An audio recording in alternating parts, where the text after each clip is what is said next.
한번 예를 좀 들어볼게요. 이제 중년의 갱년기 여성들이 갱년기 증상을 완화하기 위해서 호르몬 리플레이스먼트 테라피라는 걸 좀 받았었습니다.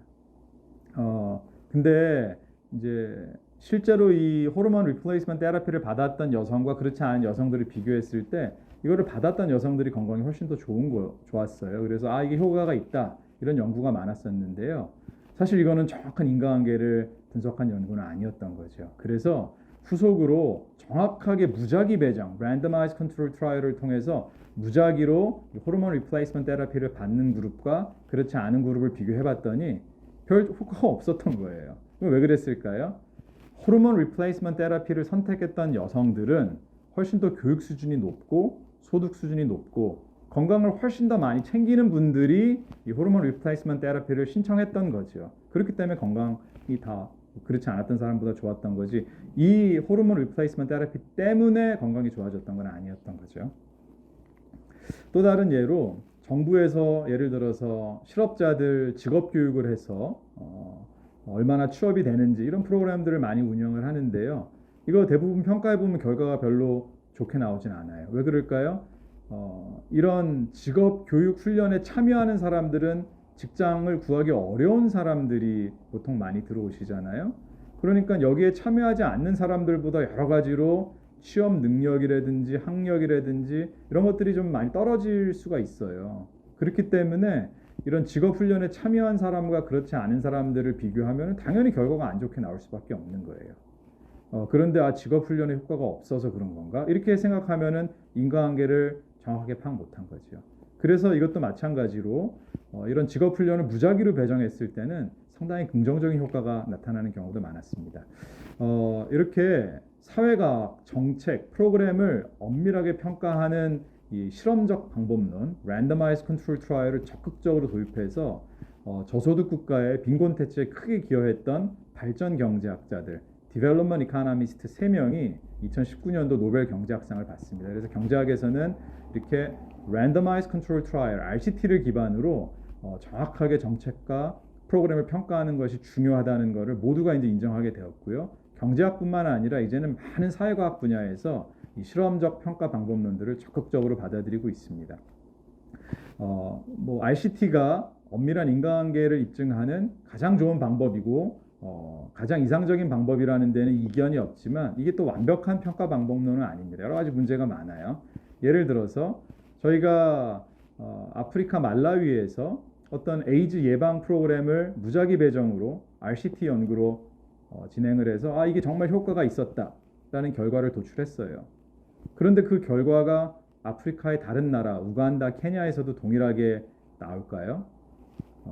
꼭 그러지 않을 수가 있어요. 나라와 문화와 배경이 다를 수 있으니까요. 또 아프리카에서 성공적으로 진행됐던 정책이 아시아에서 꼭 성공한다는 보장도 없는 거거든요.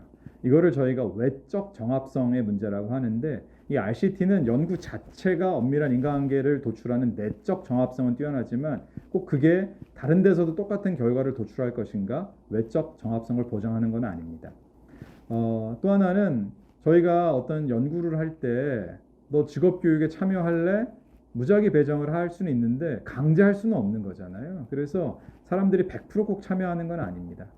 근데 참여가 쉽지 않은 이 수능, 컴플라이언스가 낮은 경우에는 이 꼭 RCT 연구 결과가 전체 사회에 적용이 됐었을 때 똑같은 결과를 낼 수 있는가? 꼭 장담할 수는 없는 거죠. 또 하나는 이 무작위 배정 관련해서 여러 가지 이슈들이 발생할 수 있는데요. 대표적인 게 이제 호손 이펙트라는 게 있습니다. 그러니까 제가 처치군에 들어가서 장학금을 받았어요. 그래서 너 1년 뒤에 공부 얼마나 잘하는지 또 측정하러 올 거야. 그러면은 내가 이제 이 처치군에서 계속 감시와 모니터링을 당하고 있으니까 괜히 더 열심히 공부하는 거죠. 이 장학금 효과 플러스 내가 평가를 받고 있구나, 더 열심히 해야 되겠구나, 이런 게 추가되면서 엄밀한 인과관계보다 더 큰 효과를 우리가 도출할 수도 있는 거죠. 더 중요한 거는 일반 균형 효과라는 게 있습니다. 어떤 작은 단위의 프로그램을 무작위 배정해서 엄밀하게 인과관계를 도출을 했어요. 예를 들면은 저소득 국가에서 학생들이 너무나 과밀합니다. 한 반에 50명, 100명씩 있어요. 그래서 이 너무 학생들이 많으니까 선생님을 더 많이 뽑아서 그 선생님들 학생들의 비율을 절반으로 줄여주는 프로그램을 했더니 아이들의 학업 성적이 많이 올라갔어요. 자, 그러면 선생님들을 더 많이 뽑아서 학급 사이즈를 줄여주니까 아이들이 더 공부를 잘하네. 이거는 인과관계가 정확하게 도출된 거예요. RCT로 연구를 했으니까. 하지만 이거를 그 나라 전체로 확대하면 동일한 결과가 나타날까요? 꼭 그러진 않을 수 있어요. 예전에는 선생님을 5만 명 뽑다가 갑자기 선생님이 2배 뽑아서 10만 명을 뽑게 되면 어떻게 될까요? 선생님들의 퀄리피케이션이 좀 낮아질 수 있겠지요. 그러면서 선생님들은 많이 뽑아놨는데 선생님들의 퀄리피케이션이 낮아지면서 전체적으로는 아이들의 학업에 부정적인 영향을 미칠 수도 있는 거죠. 그렇기 때문에 이 RCT가 내적 정합성, 엄밀한 인과관계를 도출한다고 해서 이게 꼭 우리에게 필요한 정확한 인과관계, 정확한 정책 함의를 준다 또 얘기하기는 어려운 부분이 있습니다. 저희가 우리 환경대학원에서 진행했던 무작위 통제 실험 RCT 기반 연구를 하나 소개해드리고 강의를 좀 마치도록 하겠습니다. 이 연구는 저희 환경대학원의 홍종호 교수님, 서울대 경제학부의 최승주 교수님 연구팀과 같이 진행을 했었던 연구인데요. 한국전력에서 전국에 한 4천여 명 대상으로 설문조사를 했었어요. 근데 이 설문조사를 할 때도 저희가 무작위 배정 설문 실험을 진행을 했었습니다. 그래서 우리가 전기 요금을 사용할 때 실제로 환경 오염 부담금이 실제로 환경 오염시키는 거에 턱없이 적은 금액을 부담하고 있습니다. 환경 오염 비용이 100이라면은 우리 전기 요금의 그 환경 오염을 시키는 거 관련된 그 비용이 한 20% 정도 채 반영이 안 돼 있습니다. 그래서 기후 환경 부담금이라는 게 우리 전기 요금에 포함이 돼 있는데 이제 이 연구 핵심은 어떻게 하면 이 기후 환경 요금을 더 많이 낼 수 있을까에 대한 고민을 했었습니다. 그래서 저희가 했던 거는 크게 4가지 정보를 무작위로 배정해서 우리 설문조사 하시는 분들한테 제공을 했어요. 첫 번째는 이 정확한 정보를 준 거죠. 전기를 생산하면서 엄청나게 환경을 오염시키는데 그 오염시켰던 비용을 우리가 이만큼밖에 부담을 안 한다. 12%에서 15%밖에 부담을 안 한다. 너 이거 알고 있었냐? 이 정확한 정보를 제공해줬더니 나 그러면 기후환경 요금 더 많이 부담할게. 이렇게 응답을 하더라고요. 두 번째는요. 저희가 이 전기요금, 환경 정책은 상당히 정치적인 영향을 많이 받습니다.